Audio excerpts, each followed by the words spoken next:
माझे नाव सुनीता कळमकर, राहणार कळमकरवाडी. मला मणक्याचा त्रास होता, त्यातूनही मी मुक्त झाले. त्यानंतर मानेचाही खूप दिवसापासून त्रास होता. काल मला 7 दिवस झाले येऊन. 7 दिवसात मला चांगला आराम पडला.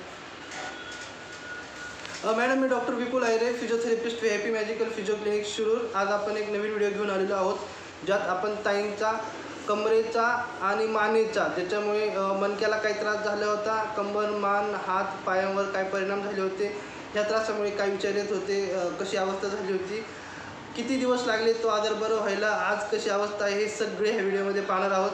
अशा प्रकारे नवनवीन रुग्णांचे नवीन व्हिडिओ पाहण्यासाठी या चॅनलला सबस्क्राईब करा, लाईक करा आणि गरजूंपर्यंत पोहोचवण्यासाठी शेअर करा, जेणेकरून आम्हाला असाच उत्साह वाटत राहील आणि असेच नवनवीन व्हिडिओ आम्ही तुमच्यापर्यंत आणत जाऊ, जे रुग्ण आपण बरे केले त्यांचे. चला आता वळूया आपल्या व्हिडिओकडे. ताई नमस्ते. तुम्हाला त्रास काय होता 1 महिन्यापूर्वी?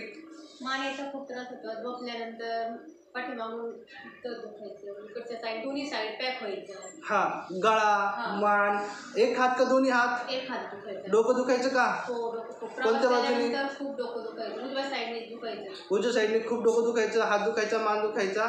कंबर वगैरे कशी होती? कंबर पहिली दुखत होती, आता पूर्ण चांगली बरी. कंबर पण दुखत होती, पाय पण दुखत होते. म्हणजे तुमची एक बाजू गेली होती का कंबर, दोन्ही पाय, दोन्ही हात असं गेलं होतं? कमरेचाच फक्त त्रास होता. एक बाजू गेली होती. कोणती? कमरेच्या कोणत्या पायाला दुखत होतं? उजव्या साईडला, हाताला आणि उजव्याच हाताला. म्हणजे तुमची उजवी साईड डोक्यापासून पायापर्यंत सगळी गेली होती. हे त्रास कधीपासून होतं? किती दिवसापासून त्रास सहन करताय तुम्ही? त्रास खूप दिवसापासून, 7-8 वर्ष झाले. मानेचा त्रास आला. कमरेचा त्रास आला किती वर्ष झाले? त्याला 6 महिने झाले. कमरेचा त्रास 6 महिन्यांपासून चालू झाला होता. बरं, ह्या त्रासामुळे काय काय अवस्था होत होती तुम्हाला? काय घरातली कामच करता येत नव्हती कोणती. मन लागत नव्हतं. हे मग याच्यामुळे घरात कलह वगैरे निर्माण होत असेलच ना तुमच्या त्रासामुळे? होतो ना. म्हणजे त्रास वेगळा आणि अजून समजून एखाद्याने नाही घेतलं किंवा कळलं नाही किंवा त्यांना वाटत नाही ना एवढ्या तरुण वयात त्यांचं कशाला दुखायला, एवढं कसं दुखायला पाहिजे. बरं, तुमच्यासारखी पेशंट किती पाहिले तुम्ही? मी भरपूर पेशंट पाहिले. मी आल्यापासून मणक्याचा त्रास, पुन्हा एक खांद्याचं पॅक झालेले, पुन्हा पायाला मुंग्या, हाताला मुंग्या, भरपूर. आणि सगळे व्यवस्थित झाले, चांगले झाले. माझ्यासमोर मी पाहिले, आत्ताच गेलेले पाहिले तुम्ही. तुमच्यासमोर सगळे जाताना पाहिलेले वरती होत नव्हता ना, आता मी ते व्यायाम करत होते. मला ते पाहूनच बरं वाटलं. ते पाहूनच बरं वाटलं. म्हणजे जे अशक्य आहे ते कुठेच बरे होत नाही. 7-8-20 वर्षांपासून जे इकडे तिकडे. एक पेशंट आला होता आपला जुना, 2 वर्षांपूर्वीचा बरा झालेला, पाहिला का तुम्ही? हो, पाहिलं. काय सांगितलं त्यांनी? त्यांना मानेचा त्रास होता, पण 2 वर्ष झाले त्यांना आतापर्यंत कधीच दुखलं नाही. 2 वर्षांपूर्वी त्यांनी उपचार घेतले. गुडघ्यासाठी ट्रीटमेंट घ्यायला इथेच आलेले आहेत, दुसरीकडे कुठे गेलेले नाहीत. म्हणजे असे आपल्याकडे विश्वासाने सगळे येतात. आपल्याकडे कुठून कुठून पेशंट येतात पाहिलं का तुम्ही? हो, नाशिक, श्रीगोंदा, हां,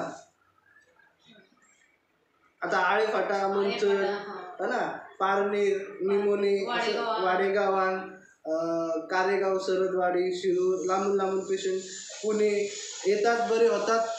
किती जण म्हटले आम्हाला फरक नाही वगैरे काय नाही, असं काय? म्हटलंच नाही की मला फरक नाही म्हणून, असं म्हटलंच नाही. चांगले होऊनच जातात. बरं, म्हणजे आपल्याकडे आल्यावर सगळे चांगले होतात का? आपल्याकडे जे चांगले होतात त्यांनाच आपण उपचार देतो? नाही, सगळेच चांगले होतात. आल्यानंतर सगळे चांगले होतात. मग तुम्हाला आपल्या उपचारामध्ये काय वेगळे पण वाटते जे बाकीच्या डॉक्टरांमध्ये नाही, असं काय वाटलं? इथं वाटलं ना की इंजेक्शन नाही, गोळी नाही, औषध नाही, त्याच्याशिवाय बरं होतं. इंजेक्शन नाही, गोळी नाही, औषध नाही. बरं, अजून काही वेगळे पण? हो, आहे ना. डॉक्टर खूप चांगली ट्रीटमेंट घेतात, मनापासून काळजी घेतात. त्याच्यामुळे पटकन फरक पडतो. तुम्हाला वाटलं होतं का महिन्यापूर्वी मी 1 महिन्यानंतर असं मस्त बरी झालेली असेल? मला वाटतच नव्हतं, कारण मला खूप त्रास होते. काय वाटायचं मग तुम्हाला? सुद्धा चढता येत नव्हतं. मला वाटायचं कसलं बरं होते, एवढी फी घेतात बरं नाही व्हायचं. पण नंतर जसे पेशंट पाहायला लागले ना, आत्मविश्वास वाढला. बरं झालेले पेशंट पाहिल्यामुळे तुम्हाला वाटलं की बरे होऊ शकते. आणि आता तरी किती पेशंट पाहिले असणार तुम्ही आता 1 महिन्यात? जवळपास खूप पेशंट पाहिले. खूप, म्हणजे 10, 20, 30, 5, 2, 3, 20 पाहिले असते. कारण मी एकच तासात येतात, तरी 20 पेशंट नवनवीन पाहिलेले आहेत तुम्ही. आणि सगळे आनंदी आहेत ना? हो, सगळे. बरं, मग आता जे पाहतात त्यांना मणक्याचा त्रास, गुडघ्याचा त्रास, मानेचा त्रास, कमरेचा त्रास, खांद्याचा त्रास, हाताचा त्रास, पायाचा त्रास, गुडघ्याचा त्रास, डोकेदुखीचा त्रास किंवा पॅरालिसिसचा त्रास, मेंदूचा त्रास, हृदयाचा त्रास, फुफ्फुसाचा त्रास जे असेल त्यांना तुम्हाला काय सांगायचं किंवा ज्यांचं ऑपरेशन वाचवायचे ऑपरेशन झालेलं आहे ऑपरेशन न करता इथे येऊन ट्रीटमेंट घेऊन लवकरात लवकर बरं होऊन चांगलं म्हणजे जसे तुम्ही बरे झालेले आहात लवकरात लवकर सगळ्यांनी असंच करावं ऑपरेशनचं जायलाच नाही पाहिजे म्हणजे तुमच्या ऑपरेशनचा जर वेळ आली होती का नाही आम्ही गेलोच नाही हॉस्पिटलला आम्हाला लवकरच तुमचा व्हिडिओ पाहायला भेटला आणि लवकरच तुम्ही आले. तुम्ही याला ज्यांनी सांगितलं त्यांनी काय सांगितलं होतं पण त्यांनी ऑपरेशन नाही केलं ते इथे येऊनच बरे झाले म्हणून तुम्ही पण इथे आलात आणि आम्हाला पत्ता दिला ना आम्ही हां आपल्याकडे जे पेशंट येतात बऱ्यापैकी सगळे पेशंट बरे झालेले तेच पेशंटला दुसऱ्यांना सांगतात आणि सगळे बरे होतात. आतापर्यंत जवळपास 700पेक्षा जास्त पेशंटची आपण सेवा करू शकलेलो आहोत. त्यापैकी 132च्या आसपास ऑपरेशन्स वाचवले गेलेले आहेत. जर तुम्हाला आपला पत्ता भेटला नसता तर आम्ही ऑपरेशन करायला चाललो होतो. ऑपरेशन केल्यानंतरची जिंदगी कशी असते काही कल्पना झाली होती कल्पनाच करू शकत नाही काय होईल सांगतात नसतं आलं. मग तुम्ही पहिले पेशंट ऑपरेशन झालेले पाहिलेत ना पूर्ण काही काठी घेऊन चालते काही जागेवरते.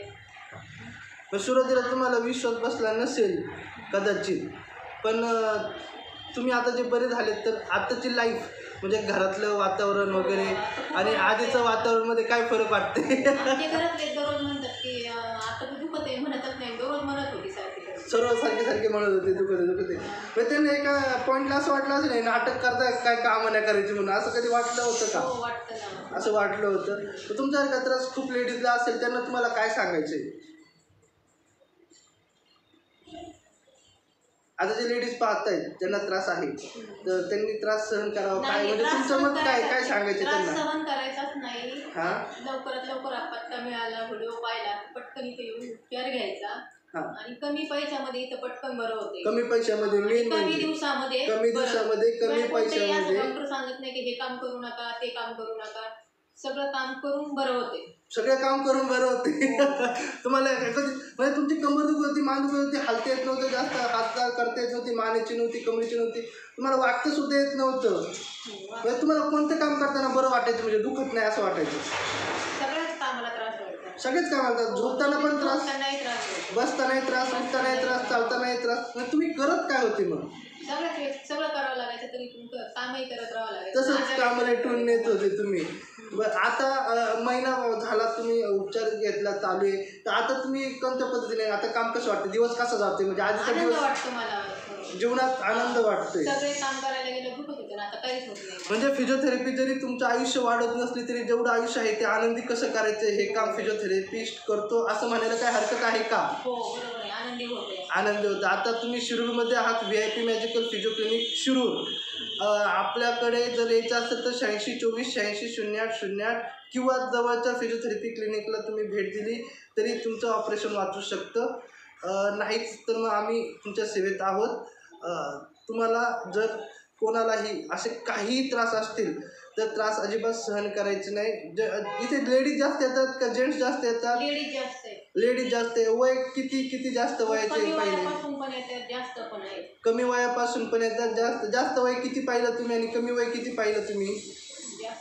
60-65 82 वयाचे बाबा पाहिले का? हो बाबा पाहिले. हा 82-83 वयाचे बाबा आणि 25-26 वयापासून लेडीज जेंट्स सगळे येतात सगळे बरे होतात. तुम्ही आमच्यावर विश्वास ठेवला तुम्ही आलात. तुमच्या माताजी पण आल्या होत्या सासूबाई त्यांना काय त्रास होता कसा होता काय होता? त्यांचंही बरे झाले ते पण खुश आहेत. तुम्ही व्यायाम दिले तर व्यायाम करता का? व्यायाम करताना काही त्रास होतो का? आपल्याकडे तेल नाही मलम नाही काही नाही सलाईन नाही इंजेक्शन नाही गोळी नाही. हे ऐकताना सुरुवातीला कसं वाटलं होतं तुम्हाला की काहीच नाही एवढं सगळे घेऊन आम्ही व्हायचं काहीच नाही तर बरं कसं होणार किंवा हात सुद्धा लावत नाही आपण बरोबर बोलते का? तरी तुम्ही फक्त मशीन आणि व्यायामाने बरे होऊ शकता. हे सर्वांनी आजकाल हा व्हिडिओ सर्वांपर्यंत पोहोचावा आणि ज्यांच्यापर्यंत पोहोचले त्यांनी अजून त्यांच्या नातेवाईकांपर्यंत पोहोचावं जेणेकरून कोणाला त्रास असेल आपल्याला माहीत नसेल तर त्यांना पोहोचलं तर ते योग्य ठिकाणी जाऊन बरे होतील. धन्यवाद परत एकदा तुम्ही आमच्यावर विश्वास ठेवला असंच आमच्यावर विश्वास राहू द्या. आम्ही असंच प्रामाणिक काम करत आहोत. धन्यवाद.